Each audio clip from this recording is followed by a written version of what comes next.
Imagine waking up one morning and not knowing your name, not knowing your age, not knowing where you grew up, or whether you had a mother or a father or a brother or a single friend in the world, not knowing what you looked like before someone handed you a mirror, not knowing whether you had ever been loved, or whether anyone anywhere was looking for you, or whether the person who used to exist behind your face had been happy or sad or frightened or kind.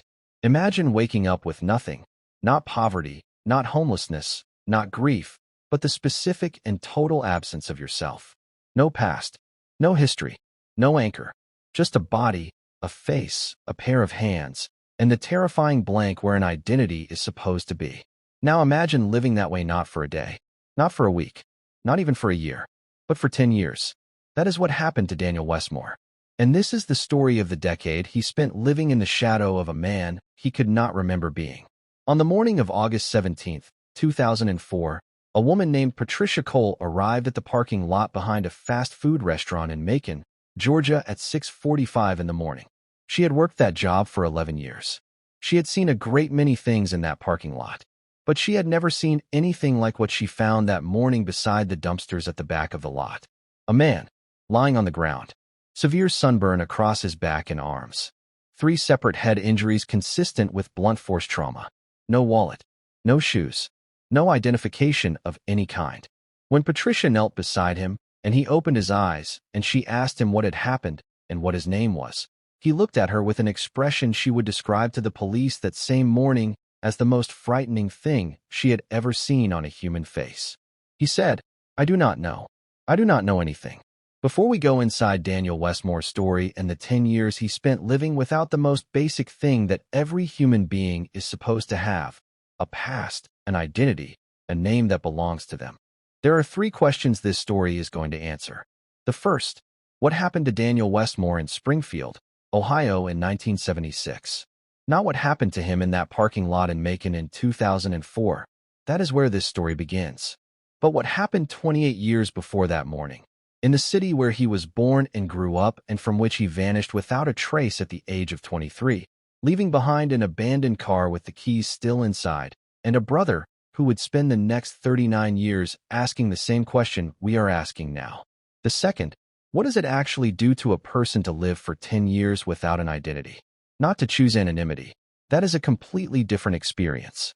But to be genuinely, completely, legally absent from yourself while remaining physically present in the world. And the third question, the one that I believe is the most important and the most human thing this story asks, is one that Daniel Westmore himself has been working out the answer to since 2015, and that he has described in interviews as the question he is least certain he will ever fully resolve. When the DNA test came back and the name and the history and the brother who had been waiting for 39 years were returned to him, was it a homecoming? Or was the man who had spent 10 years building a life in the shadow of someone he could not remember something new? Something that did not fit neatly back into the shape of the person who had disappeared from Springfield in 1976? Can you be given back a past you cannot remember and still call it yours? That is the question at the center of this story. And before we go any deeper, let us know in the comments where you are watching from. We would love to hear from you. And do not forget to hit that subscribe button so you never miss any of our upcoming videos. Daniel Westmore was born in Springfield, Ohio in 1953 and grew up in the specific working-class texture of a mid-sized Midwestern city in the 1960s and 70s, a city built on manufacturing and the particular modest dignity of people who work with their hands and expect to continue doing so for the rest of their lives. He was the younger of 2 brothers. Thomas, the elder, was born 2 years before him. Their parents, by the account Thomas gave to the investigators who reopened the missing person case in 2015, were ordinary, unremarkable in the specific way of people who showed up and did what was required and did not ask for more than was available to them. The household was stable. There was no particular history of trauma, no documented mental illness, no crisis that anyone who knew the family could point to in retrospect as a signal that something was coming. Daniel was, by Thomas's account, and by the account of the handful of people in Springfield who remembered him, a quiet young man who worked hard and kept mostly to himself and had never given anyone any reason to look closely. He had graduated from Springfield High School in 1971 and had gone to work rather than to college, joining the maintenance staff at a large institutional facility in the city, a position he held for 5 years, until the spring of 1976, when he was 23 years old. He was not, by any account, a man in obvious crisis. His neighbor Gene Alderman, who was interviewed by the cold case investigators 40 years after Daniel's disappearance, said he had not noticed anything unusual about Daniel in the weeks before he vanished. He described him as a man who was very quiet in a very quiet way. Not the quietness of a person who is holding something back, but the quietness of a person who simply did not require a great deal of noise around him to feel comfortable.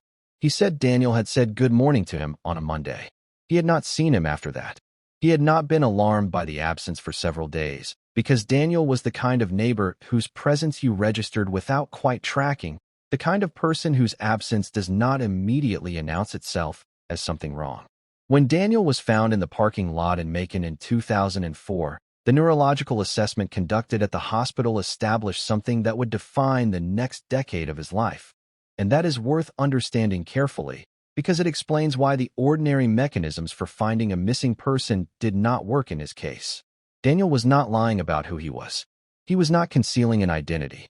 He was not suffering from a psychiatric condition that had distorted his relationship with reality in the way that certain conditions can make a person believe they are someone other than who they are.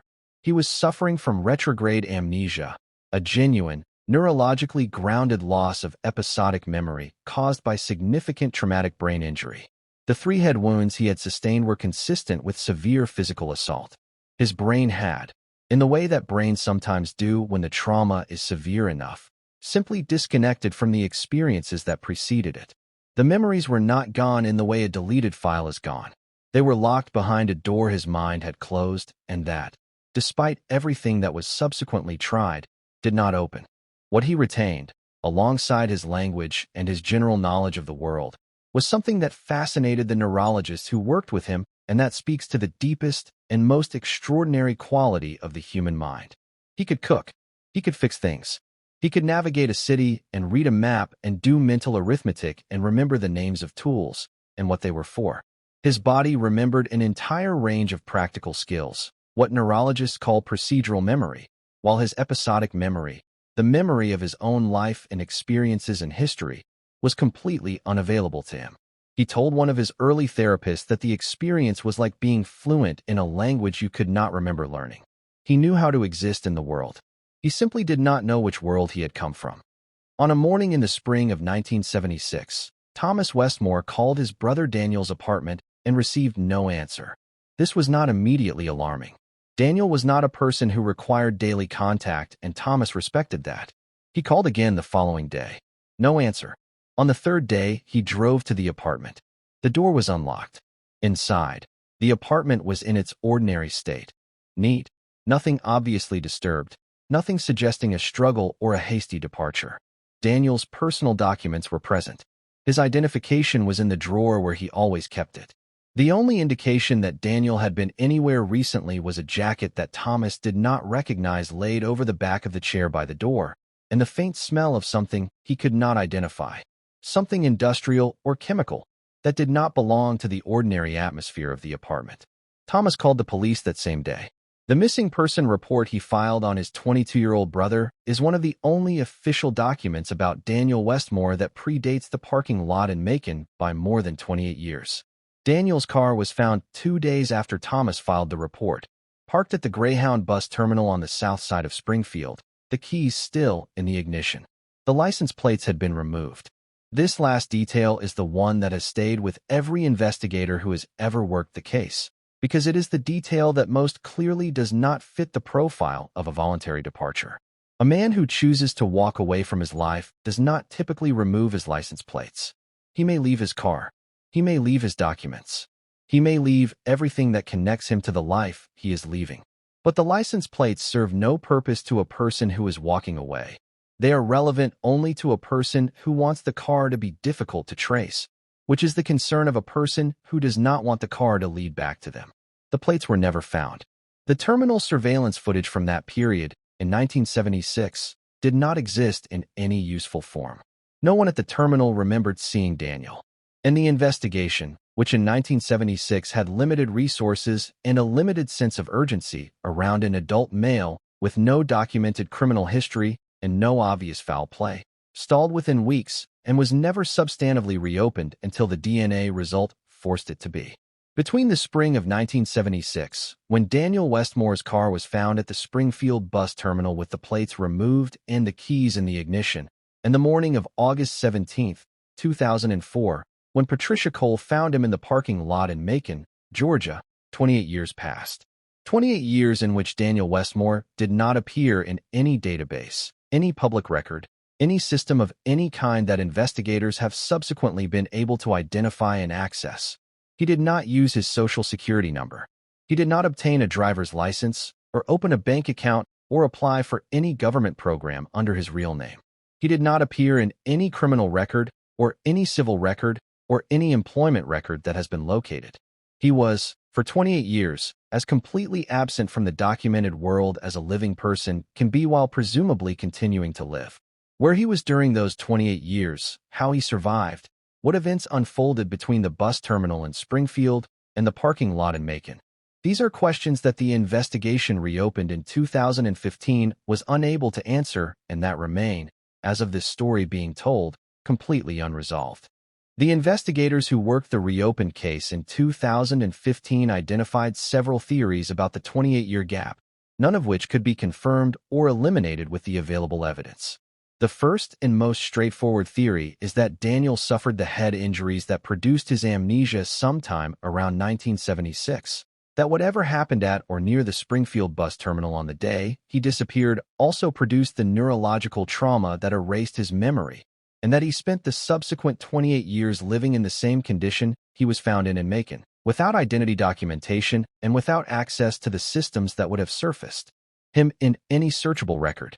The second theory is that the amnesia came later, that there was a period between 1976 and some point before 2004 during which Daniel was living under a different name or in circumstances that kept him off the documented record, and that the head injuries and the complete memory erasure happened closer to the date he was found. The investigators could not determine which theory was correct. They could not determine what happened at the Springfield bus terminal. And the answer, if there is one, remains underground. Thomas Westmore was 22 years old when he filed the missing person report for his 23-year-old brother in the spring of 1976.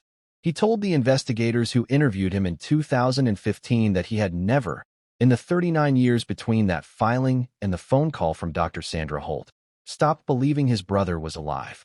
This is not a small thing to say about 39 years. 39 years is longer than many marriages. It is longer than most careers. It is the entire span of a young adult life repeated almost twice over. Thomas was 22 when Daniel disappeared. He was 61 when Daniel was found. In between, he had built a life, a career, a family, a home in Columbus, Ohio, and he had carried his brother's absence through every year of that life with the specific, patient, dogged persistence of a person who has decided that certainty about the worst is less bearable than uncertainty about everything. He did not accept that Daniel was dead. He had no evidence that Daniel was alive. He simply refused, at every point when it would have been completely reasonable to accept the most probable conclusion, to accept it. To understand what Daniel Westmore's life looked like in the decade between the parking lot in Macon in 2004 and the DNA result in 2015, you first have to understand what it means, practically, concretely, in the daily operational sense, to exist in modern America without a legal identity. You cannot open a bank account. You cannot rent an apartment. You cannot legally work for a registered employer. You cannot obtain a driver's license, a social security card, a library card, or a prescription for medication without hitting a wall at some point in the process that requires you to produce documented proof of who you are. You cannot vote, travel by air, access most government assistance programs, or build the credit and rental history that an ordinary life eventually requires. You are, in the administrative sense, not quite a person. You are a body in the world that every system it encounters treats as an anomaly it was not designed to process. Detective Roy Simmons of the Macon Police Department was one of the first officials to work on Daniel Westmore's case, and he told the documentary filmmaker James Whitfield years later that in his 22 years of law enforcement, he had never worked a case quite like it. Not because it was violent or criminal in the conventional sense, but because every available avenue produced nothing. He ran Daniel's fingerprints through every database available, federal, state, military, criminal, and got no match. He worked with forensic specialists to approximate Daniel's age from physical examination, arriving at somewhere between late 40s and early 60s. He sent requests to missing persons registries across the country. He worked with a forensic artist to produce a composite sketch and sent it to newspapers and posted it online. Not one person came forward. Not one database returned a match. Somewhere in America, a man had existed for 50 years and then had simply ceased to be findable, and not one person in the country who might have known him was either able or willing to say so.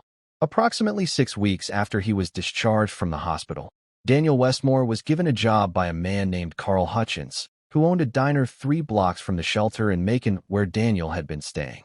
Carl was 62 years old, the son of a Korean War veteran, a man who had built his business over 30 years and who had a specific and practical philosophy about what people needed and what they deserved. He did not care about documentation. He paid in cash. He gave Daniel a dishwashing job that turned within 2 weeks into a prep cook position because Daniel's hands remembered how to handle a kitchen in a way that spoke of real experience. Carl asked no questions beyond what he needed to know for the work. Daniel told him what there was to tell. Carl listened, nodded, and went back to the grill. That was the entirety of their first substantial conversation, and it was the beginning of what became one of the most significant relationships of Daniel's decade in the shadow. Not because Carl was demonstrably warm or expressive about it, but because he showed up every single day in the specific way of a man who has decided that someone is under his protection without ever needing to say so in those words. Daniel worked at Carl's diner for 4 years. Carl adjusted his hours to allow Daniel to attend the various appointments, medical, legal, investigative, that his situation required. When Daniel's court order came through from the Chatham County judge in 2007, Carl's diner staff threw him a small celebration. Carl stood at the edge of it, did not make a speech, and cut him a larger than usual piece of cake. When the documentary James Whitfield made went viral in 2009 and Daniel was briefly the subject of national media attention, Carl fielded the journalists who came to the diner personally, stood in the doorway with his arms folded, and told every one of them that Daniel was working and could not be disturbed during service hours. When the diner eventually closed in 2016 after Carl retired, he gave Daniel 3 months of severance pay that nobody who knew Carl expected him to give, and told him that whatever he did next, he should not let anyone pay him less than he was worth. Daniel has said in interviews that Carl Hutchins was the first person since the parking lot who treated him not as a case or a mystery or a subject of compassion, but simply as a colleague. He has said that the simple, ordinary dignity of being treated as a person who was useful and present and worth a paycheck, was one of the most important things that happened to him in the decade of the shadow. The documentary James Whitfield made in 2007 focused, as documentaries about unusual cases tend to do, on the unusual elements of Daniel's situation, the legal anomaly, the identity gap, the investigative dead ends. What it could not fully capture, because it is very difficult to make documentary footage of the interior of an ordinary day, was what Daniel's daily life actually felt like from the inside. He has described it in several interviews over the years, and the descriptions share a consistent quality that I think is one of the most psychologically honest things in this entire story. He said that the days were not as terrible as people assumed they must have been. Not because the situation was acceptable, it was not, and he knew it was not, and the knowing sat with him every single day. But because a day, whatever it contains, is still a day. The sun comes up. The work begins. The people around you are present and requiring of attention. Meals are made and eaten. Small conversations happen over counters and in doorways, and the specific rhythm of a working kitchen at lunchtime does not leave a great deal of space for the kind of sustained interior catastrophe that people imagined he must be experiencing. But there were moments. He told James Whitfield, in a conversation that was filmed but that Whitfield chose not to include in the original documentary out of respect for Daniel's privacy, and that only became public with Daniel's permission years later, about 3 specific occasions during the early years in Macon when he had been alone, once in his room at the shelter, once in the parking lot behind Carl's diner very late at night. once on a park bench near the river at 4 in the morning, and on each of those occasions he had been sitting completely still in a way that had a specific quality he struggled to describe. He said the closest he could come to it was this: the look of a person searching for something in a room they cannot see. Not frantic, not despairing, just methodical, scanning the interior of a life that had no landmarks, looking for anything that might tell him which direction led back to himself. He said those moments were the hardest thing about the decade. Not the legal problems, not the poverty, not the absence of documentation. The sitting alone at 4 in the morning with the specific patience of a man who has learned that searching is all he can do and who has not yet found what he is searching for. James Whitfield's documentary Finding Daniel was uploaded to an early video platform in 2007 and for nearly 2 years attracted almost no attention. A blogger who ran a website about unidentified persons cases discovered it in 2009 and wrote about it. Within 48 hours, his post had been shared 30,000 times. Within a week, the documentary had been seen by more than 1 million people. The experience of the viral moment for Daniel was something he has described with the same unhurried precision he brings to everything. He said, "One morning there was essentially nobody watching, and then fairly quickly there were a very large number of people watching, and the transition between those two states was not as dramatic as people assumed it must have been. What it actually was exhausting. Because every person watching had a theory. Not about who he was, though there were many theories about that, but about what he should do and how he should feel, and what the next steps were, and why the authorities had failed him, and what he represented about the state of the American identity system. Every person with a platform had an opinion. And Daniel, who had been living inside the situation for 5 years and had thought about it considerably more carefully than most of the people who had been thinking about it for 48 hours, had to be patient with all of it. He was, by every account, remarkably patient. While Daniel Westmore was living his decade in the shadow of a man he could not remember being, Thomas Westmore was living his own parallel story in Columbus, Ohio. A story that had been running since 1976, that predated Daniel's parking lot by 28 years, and that had been shaping Thomas's life for longer than most of the people in this story had been adults. Thomas was 22 when his brother disappeared. He is 61 in the footage from 2015 when Dr. Sandra Holt calls him with the DNA results. In between those two ages and those two moments is an entire human life. A career in facilities management, a marriage, 2 children who grew up knowing they had an uncle who had disappeared before they were born, and who grew up watching their father carry that disappearance with the specific steady weight of a man who has decided to carry something and will not put it down. Thomas's wife told the documentary filmmaker that she had never known Thomas without the absence of Daniel.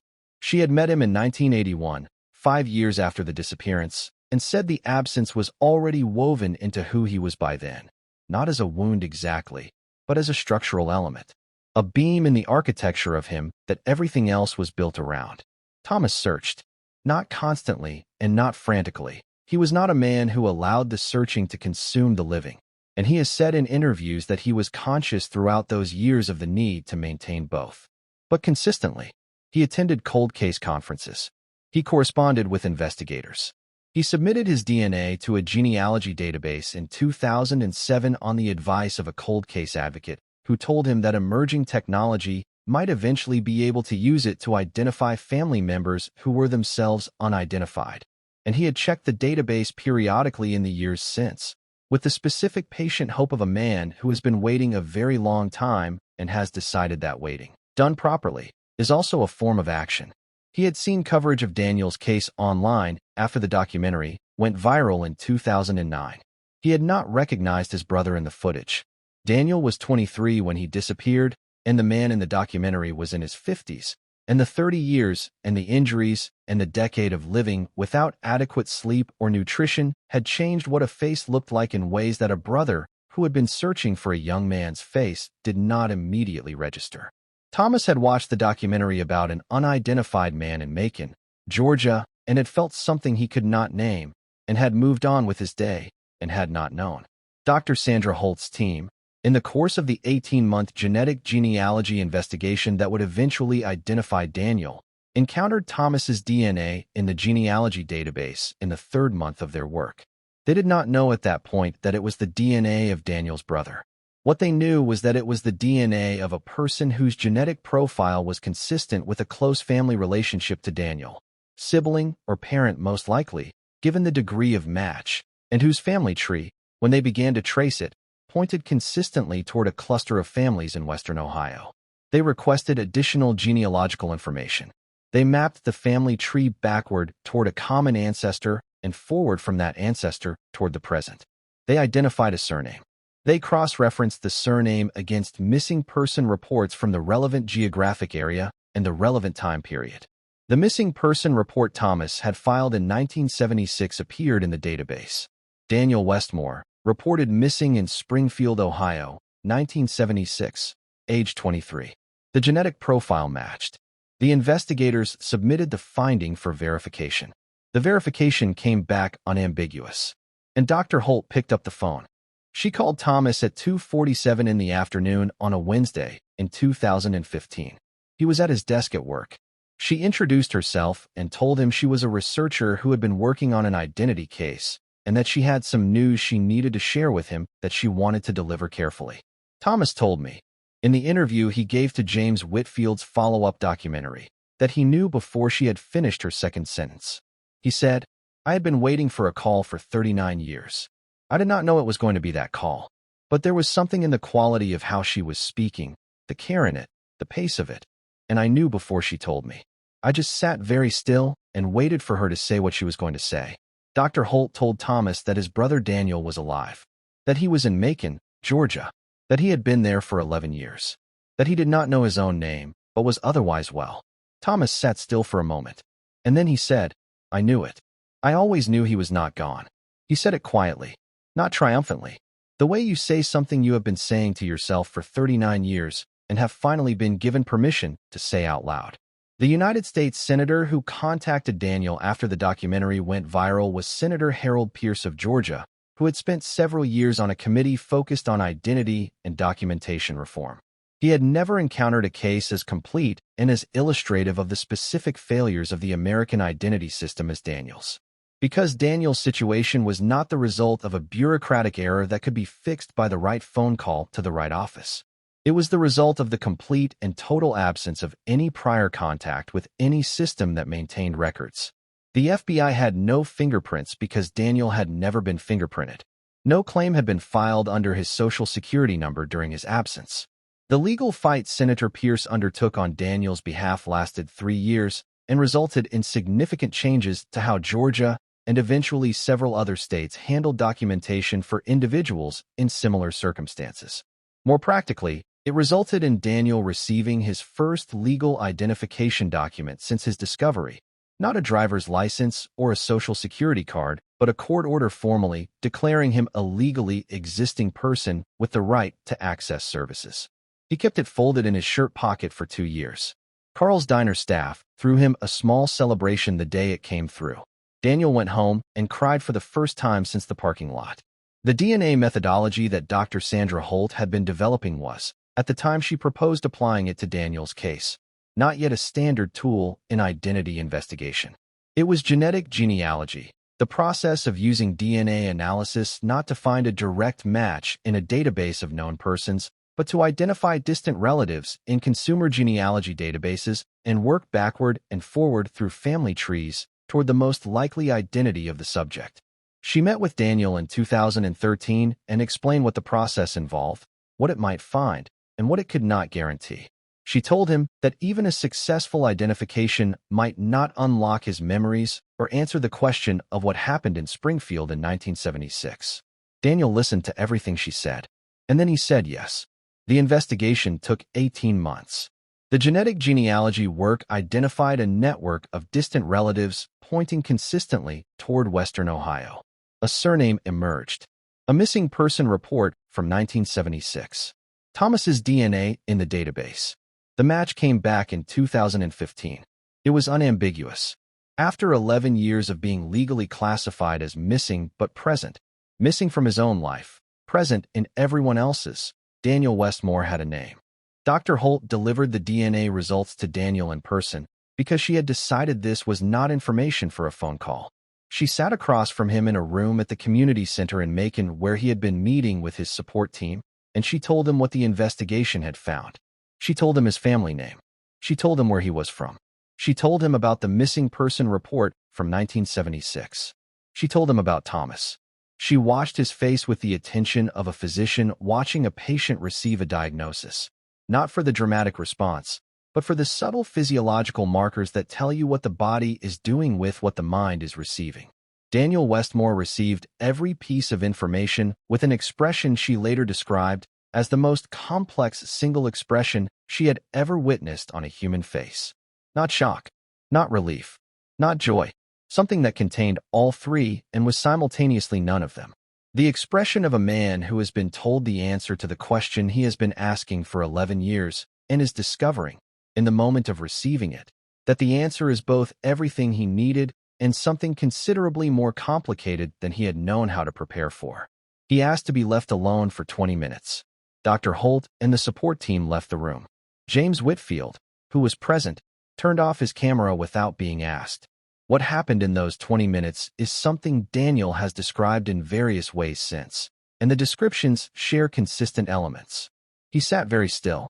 He said his name out loud several times in different tones, the way you say a word you have not heard in a long time and are testing whether it still fits in your mouth. He thought about Thomas, a man who had filed a missing person report for him in 1976 at the age of 22 and who had waited 39 years. He thought about the parking lot in Macon. He thought about Carl's diner and the prep cook job and the small room at the shelter. He thought about 11 years of waking up without a name. And then he opened the door, walked back into the room, and told Dr. Holt and the others that he was ready to speak to his brother. Thomas flew to Macon 3 days after the phone call. James Whitfield documented the meeting with both men's permission, and the footage became the central scene of the follow-up documentary that reached an even larger audience than the original. The footage is not dramatic in the way that reunion footage on television tends to be dramatic. There is no running toward each other. There is no immediate flood of tears. There are two men, one with white hair and the face of someone who has carried a very long waiting in every line of it. One with the specific stillness of a person who has been present without a past for 11 years, standing in a parking lot in Macon, Georgia, looking at each other from a few feet away for a moment that the camera holds without cutting. And then Thomas steps forward and puts his hand on his brother's shoulder. And Daniel looks at the hand on his shoulder and then up at his brother's face. And whatever passes between them in that moment is private enough and large enough that the documentary gives it the space it requires. The camera holds steady and does not push closer, and the sound records nothing but the ambient noise of a Macon afternoon and the breath of two brothers who have just found each other after 39 years. Daniel Westmore received his legal name back in 2015. He received documentation, a social security card with a number that actually belonged to him, a driver's license for the first time in his adult life, a passport, access to the systems and programs and ordinary infrastructure of a life that had been unavailable to him for 11 years. He received his brother Thomas, who flew to Macon and then came back, and who has been present in Daniel's life consistently from that point forward. He received some memories, fragmentary, inconsistent, never growing into the full narrative that he and the neurologists had hoped the discovery of his identity might unlock, but present in a way they had not been before. Flickers, impressions, the occasional moment of recognizing something without being able to place it in the sequence of a recoverable past. He received the right to exist, legally and administratively, in the country where he had been living for 11 years without that right. And he received the question that none of these things answered for him.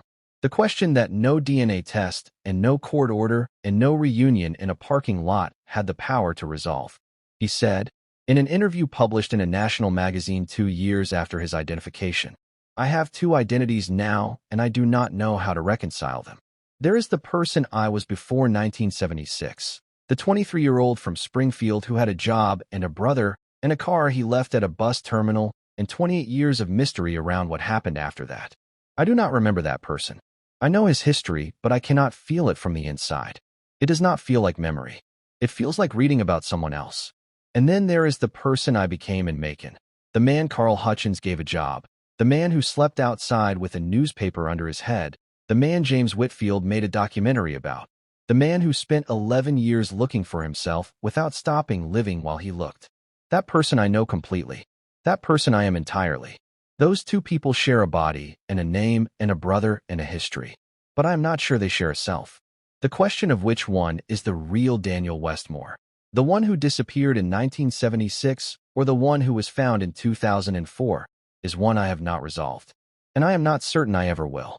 Dr. Sandra Holt, who has worked with Daniel through the years since the identification and who remains one of the most important people in the ongoing understanding of his case, has written and spoken extensively about what she calls the paradox of the returned identity.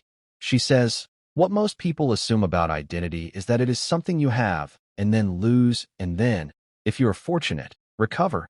The way you might lose a wallet and then find it and have back the cards and the photographs and the small contents of your daily life. What Daniel's case demonstrates is that identity is not a possession in this sense. It is a relationship. It is the ongoing, dynamic, daily relationship between a person and their history and their community and the stories they tell about themselves and the stories others tell about them. When that relationship is interrupted for an extended period, the person does not simply pause and wait for it to resume. They continue. They adapt. They build, from whatever is available to them, a new version of the relationship. And that new version is real. It is not a substitute. It is not a placeholder. It is a genuine identity that has been formed through genuine experience. The question of what happens when the original identity is returned is not, as people assume, primarily a question of joy or relief. It is a question of what two real things do when they occupy the same space. Thomas Westmore, who has spoken with remarkable candor about his experience of the reunion and the years that have followed it, has said something about this that I think is the most honest account of what it means to love someone across the kind of gap that Daniel's story created. He said, I spent 39 years looking for my brother, and I found him. And the person I found is my brother. I believe that completely. The DNA says it. The handful of memories that have come back to Daniel and that he has shared with me say it.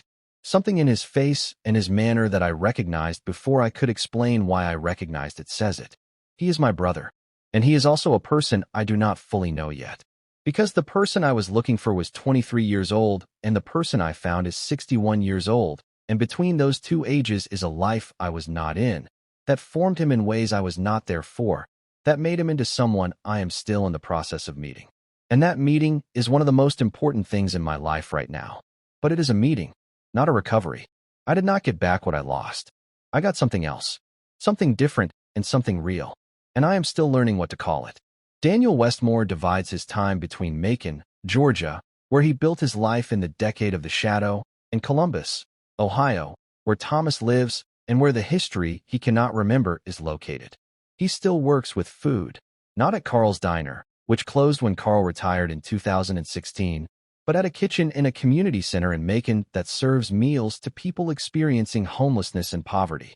He has said that this work is not incidental to his experience, that having been a person without documentation, without legal existence, without the basic infrastructure of a modern life, left him with both a deep understanding of what that position feels like from the inside and a deep unwillingness to stop doing something about it from the outside. He advocates for legal identity reform alongside Senator Pierce's ongoing legislative work. He speaks to medical schools about traumatic amnesia. He has given permission for his case to be used in the training of forensic investigators and genetic genealogists. He has not recovered his full memories. He is not certain he ever will. He is, by his own account, at peace with this, not the simple, uncomplicated peace of resolution, but the harder, more earned, more human peace of a person who has accepted the situation available to them and decided to inhabit it with as much completeness and as much dignity as it allows. Daniel Westmore lived for 10 years in the shadow of a man he could not remember being, not hiding, not choosing to disappear, simply absent from himself in the most complete and literal way that a human being can be absent from themselves and still continue to function in the world. And what he built in those 10 years, without a name, without a history, without the documentation that modern life requires as the minimum entry fee for dignity, is one of the most quietly extraordinary things I have encountered in the course of preparing this story. He built a reputation. He built relationships. He built a daily life with purpose and meaning and the specific texture of a person who is present in the world rather than merely passing through it.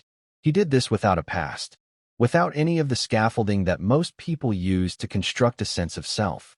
He did it on the basis of nothing except what was available to him in the present: his hands, his skills, his patience, his fundamental and apparently indestructible willingness to keep going. That is not a small thing. That is, in fact, one of the most complete demonstrations of what a human being actually is when you strip away everything a human being is conventionally supposed to have. Thomas waited 39 years. This is also not a small thing. 39 years of not knowing. 39 years of carrying an absence without the permission to grieve it fully, because grief requires the certainty of loss, and Thomas never had that certainty. 39 years of building a life and a family and a career around a space that should have been occupied by his brother and was not. 39 years of checking databases and attending conferences and submitting DNA and doing the next available thing without ever losing the faith that the next available thing would eventually lead somewhere. Thomas waited 39 years and was right. This story is also about that waiting, about what a person can sustain when the thing they are sustaining it for is someone they love, about the specific, patient, extraordinarily human refusal to accept the most convenient conclusion when the most important conclusion has not yet arrived. Think about the things you use to explain yourself to yourself: your history, your family, your hometown, your job, the story of how you got to where you are. Most of us carry these things so automatically that we do not notice the carrying. They are simply the air around us, the invisible architecture of a sense of self so familiar that it demands no maintenance. Now think about what it would mean to have all of that removed in a single morning. Not piece by piece over time, the way grief or failure or the ordinary erosions of a life take things slowly. All of it, at once, with no warning and no explanation and no way of knowing whether any of it would ever come back. Daniel Westmore lived that, and what he found in the decade of the shadow was something that I think most of us would benefit from understanding even without having to go through anything like what he went through. He found that the self, the actual, functional, real, and present self, does not live entirely in the history. It lives in the choices made with what is available right now, in the quality of attention brought to the present, in the fundamental orientation toward other people that defines a person's character more completely than any name or hometown or documented past ever could. If this story moved you, if Daniel Westmore's decade in the shadow or Thomas's 39 years of waiting changed something in the way you think about identity, or about the people in your life who carry long absences with quiet persistence, or about what a human being actually is when everything external has been taken away, please share this video with someone who needs to hear it today. Subscribe to Tales of Human Shadows so you never miss any of our upcoming stories. Every week on this channel, we go inside the stories that live in the shadows of ordinary American lives, the stories that are hardest to tell and that matter the most. And in the comments below, tell us where you are watching from. And tell us, if you woke up tomorrow with no name and no history and no documentation of any kind, what is the one thing about yourself you believe would still be there? That is the question Daniel Westmore answered with 10 years of his life. And it is worth asking even when your name is exactly where you left it. This has been Tales of Human Shadows. Every shadow has a story. This is where they live.